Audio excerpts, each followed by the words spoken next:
A las 4:11. Bueno, está muy encendida la historia en los Estados Unidos, como desde hace varias décadas no se veía, palmo a palmo, cabeza a cabeza, y aparte en un clima no enrarecido, sino enardecido. Porque Trump se ha encargado de llevar con su impronta los límites de las dudas, de la institucionalidad y también de la incitación, muchos dicen, hacia algunos sectores más radicales, pero la historia es que a esta hora Trump está pidiendo un recuento de los votos en Wisconsin, donde Biden gana por un poquitito menos del 1%, y donde viene la historia muy pero muy reñida, y donde me parece que el colegio electoral en los Estados Unidos va a ser nuevamente determinante, como lo que pasó con Donald Trump, ganador de aquella elección, versus Hillary Clinton. Pero me voy a los Estados Unidos para charlar con el amable colega y también analista político Hernán Molina desde Los Ángeles, California, para conocer los detalles sobre las elecciones en los Estados Unidos. Hernán, ¿cómo te va? Sebastián Shapiro te saluda nuevamente. Gracias por atenderme. No, por favor, Sebastián, un gusto estar con vos. Muchísimas gracias. Por favor, bueno, sé que estás trabajando en Estrella Televisión, te he visto por allí en las redes, felicitaciones por el trabajo que están llevando a cabo, por la cobertura. Me imagino que Gracias. debe ser una cobertura de esas que va a quedar para la historia.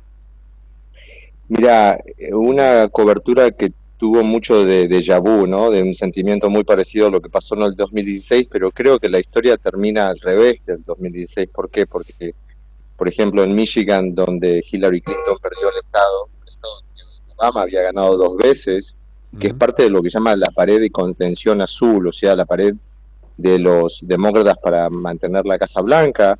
Hillary lo perdió ese estado por 10.240 votos. En este caso, Biden estaría ganando ese estado también por una pequeña diferencia, como así también Wisconsin. Una de las agencias ahora de cables acaba de determinar que Wisconsin queda para Biden, pero como vos bien dijiste, el presidente se presentaría con sus abogados para pedir un recuento. Ese recuento no se puede hacer hasta dentro de 3 días y tiene que estar reportado en 13. O sea que, en base a lo que vamos, podríamos decir que el colegio electoral va a quedar bastante ajustado, pero si las proyecciones para Arizona se mantienen y Biden gana ese estado, Biden estaría apenas arriba de los 270, lo suficientemente como para ganar. La Para... pregunta es, Ujú. sí, perdón, No, adelante, la no, pregunta es... la pregunta es, ¿acepta el presidente los resultados en los otros estados?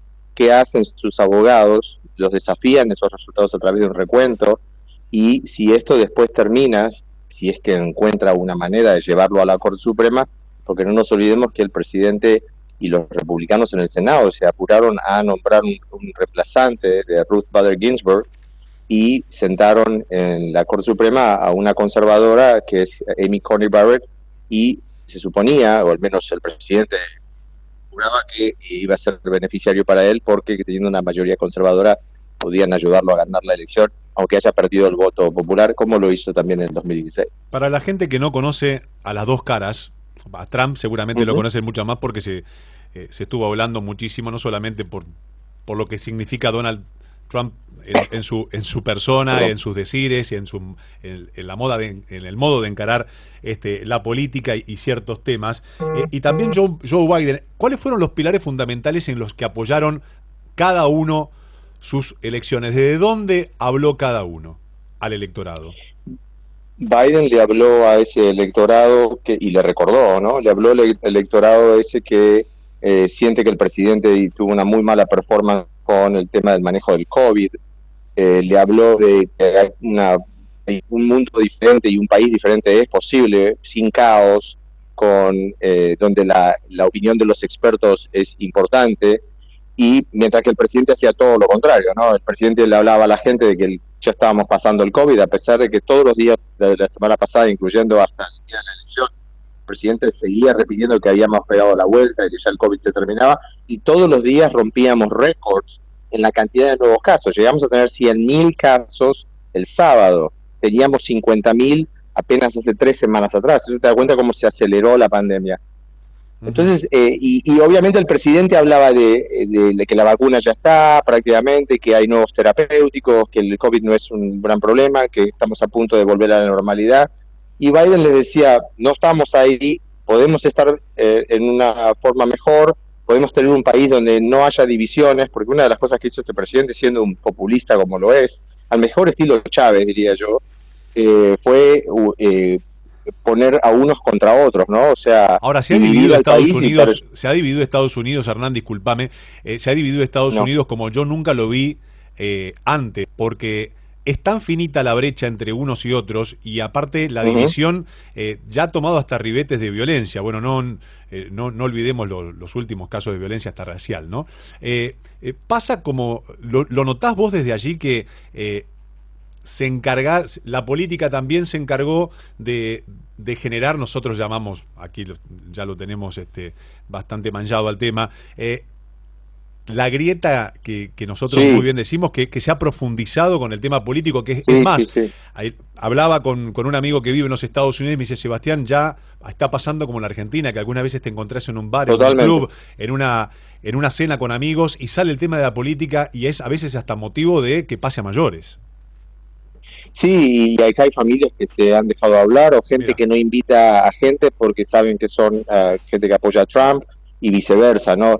terrible. Y te voy a decir una cosa, y esto sin ser partidario, uh, porque obviamente no vivo en Argentina, no tengo una preferencia política, Seguro. tengo una opinión política, pero en Argentina cuando Cristina Kirchner hacía las cadenas y bajaba línea y le pegaba un palo, por ejemplo, al viejito que quiso, al abuelo que quiso comprar $5 o $10 para guardar para su nieto y ella le pegaba un palo desde la cadena usando la cadena nacional. Es lo que hizo Trump. Acá no hay cadena nacional, al menos que sea una cosa muy importante, pero Trump hacía esos discursos pegándole a la gente, burlándose de una persona discapacitada que dijo que iba a apoyar a Biden, cosas de bastante mal gusto. Y esas palabras generan bronca en unos y risa en otros, de la misma manera que en su momento hicieron Mussolini, por ejemplo. Ahora, que te comparen con Mussolini no es Sí, bueno, no no es está algo que bueno. uno tendría que estar exactamente. Sí, no es Y eso es lo que positivo. está pasando en este Claro. país. Yo noto desde mi perspectiva, corregime, que Biden eligió y los asesores eligieron hablar desde el corazón, porque Biden también tiene un pasado tortuoso con la pérdida de su esposa en un accidente, de uno de sus hijos, un hombre de la política Sí, de su hija. de su hija, perdón, de hace muchísimos años. Entonces es un tono más conciliador y bueno, todo lo contrario, ¿no? La vereda de enfrente de, de Trump. ¿Lo ves así? Sí, mira, ¿sabes lo que pasa? Que aparte de Biden viene de una familia de clase media, de modales, de gente que creció en otra época, creo que la época, por ejemplo, de mis padres, donde no se le faltaba el respeto a otra persona, al menos que, por más que tengas una diferencia política. Y él aparte creció en un Senado que era muy diferente al Senado de hoy. Senado donde estaba una persona como Strom Thurmond, una persona que hasta el último día de su vida, y se murió casi a los 100 años, apoyó el segregacionismo. Y este hombre, para llegar a acuerdos políticos, tenía que negociar con él. Y ahí entendió que la única manera de hacer cosas era negociando. Acordate lo que decía Perón. Si yo voy a hacer política solamente con aquellos que me quieren, no hago nada. Entonces, creo que este hombre aprendió que no hay que calentarse, ¿no? Hablando mal y Sí, sí. pronto, y que hay que tener una cierta conducta. Y esa fue una conducta que vivió en el Senado por muchos años. John McCain, antes de morirse, dijo, tenemos que volver a la normalidad. La normalidad es el diálogo, el acuerdo bipartidista, sacar leyes que beneficien al país, no que nos continuemos atacando y dividiéndonos, porque no llegamos a nada. Y yo, de vuelta, no vivo en Argentina, pero te digo que lo que pasa en el Congreso de la Nación está pasando hace muchos años acá en nuestro Congreso, donde ninguna ley prácticamente sale porque están continuamente tratando de ponerse la pata para que el otro se caiga, ¿no? Estamos hablando de lo que está pasando ahora en los Estados Unidos entre la disputa palmo a palmo, cabeza a cabeza entre Donald Trump y John Biden, demócratas y republicanos por un lado, donde la división hasta en la misma ciudadanía se ha vuelto bastante álgida. Y te quiero preguntar si también, yo lo he visto en diferentes lugares, por lo que he leído, pero contame que desde tu óptica, vos que estás allá, hay gente que ha tapiado sus negocios, hay gente que no ha abierto, hay gente que ha tomado medidas hasta de seguridad porque dicen que se puede poner violenta la historia. ¿Están así? Sí, sí, sí, sí. Mira, esta semana hicieron una nota con el Comercio del Perú, un diario muy importante de Lima, y el periodista me preguntaba eso, y siendo peruano, y sabiendo las cosas que han vivido los peruanos con su propia democracia y que viven, y como yo argentino, a nosotros no nos sorprende tanto, pero el americano como que no ha tenido esta participación masiva en elecciones o ha vivido este entusiasmo o por ahí esta ansiedad con respecto a una elección, es realmente muy desconfortante y aparte cuando manejas, yo vivo acá en el condado de Los Ángeles, al lado de la ciudad de Los Ángeles, una pequeña ciudad que se llama West Hollywood, cerca de Beverly Hills, en el límite con Beverly Sí, Hills, sí. y las avenidas, por ejemplo, Melrose, que es una avenida muy linda como para hacer compras, muchos de los negocios están tapiados. Es más, yo lo voy a poner ahora en mis redes sociales para que los oyentes lo puedan ver. Ujú. Y no son pocos negocios, son varios. Yo anoche, mira, anoche volvía del canal de hacer la transmisión de la cobertura y apenas estaba a punto de cerrar el supermercado y estaban poniendo tablones también en el supermercado. Así que eso te da la pauta del momento que estamos viviendo en Estados Unidos. Nunca antes en una elección he visto, y yo hace 30 años que vivo acá, he visto que los negocios se tengan que proteger ante la posibilidad de violencia. ¿Cómo cayó en, no digo en el partido opositor, porque claramente es una pregunta muy fácil, sino cómo cae en la sociedad entera que alguien se autoproclame ganador cuando todavía no están todos los votos contados, como hizo Donald Trump? Yo ya me doy por ganador y si sucede lo contrario, poniendo la condición, y si pasa lo contrario, bueno, veremos, habrá que contar, seguramente va a haber fraude, saldremos a, a revertir la historia, no importa el costo. Ese fue el mensaje. Frustración, hay mucha frustración porque obviamente es algo lamentablemente común en el presidente. El presidente vive un relato constante y lo construye a pesar de que sabe que es mentira, no le importa.